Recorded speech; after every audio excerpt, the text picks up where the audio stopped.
magbigay ng grado ang ating TNT faculty. Our dear Jurados, starting off with the Chief of OPM, Mr. Ogie Alcacid. 3, 2, 1, let's go! Soul Diva Clarice. The world champion, Jed Madela.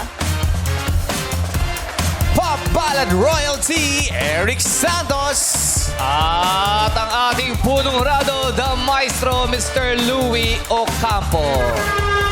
Eto, kausapin muna natin si Jed. First time na maghuhurado. Oo. Jed, may idea ka ba ano nangyari nung Monday at Tuesday? May napapanood ako mga episodes pero nung in-explain kanina, mas lalo ako na-excite kasi first time kong ma-experience tong setup na to.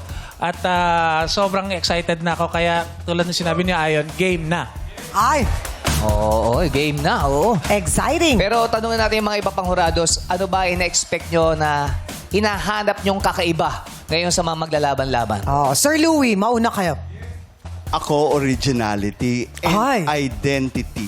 Ang Identity. pinaka-importante. Bakit mahalaga yung originality Dapat may at ID. identity? Oo, kailangan may ID. Original. Yes. Diba? Parang original Filipino music, ito original. Pati yung boses, original, walang ginagaya. Interpretation is very Maganda. important. Mahalaga pala yun. Para kay Sir Louie, no ID, no, No entry. Tama. Dapat Pero walang totoo yan. ginagaya. Totoo yan sa 2025. Parang di ba sabi, all movies have been made, all songs have been sung. Kailangan talaga may sarili ka ng tatak. Di ba? Yeah. Galing Si naman ni Clarice. Ako, si Kuya Bong, given naman na magagaling sila lahat, di ba, napanood ko yan lahat sila, siguro kung sino yung pinaka mag-e-enjoy na lang sa performance at kung sino yung hahaplos sa puso na yung mga hura. Regardless sa kung anong genre. Hahaplo sa puso. Siyang iniba na ni Clarice. Emotions. Nung day one, sabi ni Clarice, gusto niya sumakit yung ulo niya. Oh. Ngayon, Iniba na niya. Ano gusto na niya? Gusto niya lang haplosin yung puso niya. Puso Ah, naman. mahalaga ang Iba puso. naman. Eh si Hurado Eric naman?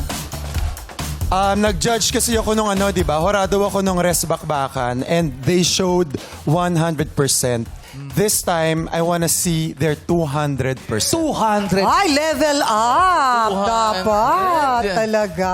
Siyempre, Ogie the Pogi. Yes. Ano naman ang sayo? Horado Ogie. Ano yun? Kamusta ka? Yun lang. Gusto ka lang namin kamusta. Sorry, medyo magulong isip ko kasi napagod ako nung Sunday. Bakit? Bakit? Madami akong Sundays activities na... Ganun talaga. Grabe siya. Di ba? Ano? Kasi nag-aasap ka. Ang dami mo ginagawa pag Sunday. May Yes. show ka, may Yes, running yes, yes. ka. Oh. Yes. Panahon mo ngayon bumawi dun sa kilay mo kasi, di ba? Yung sa...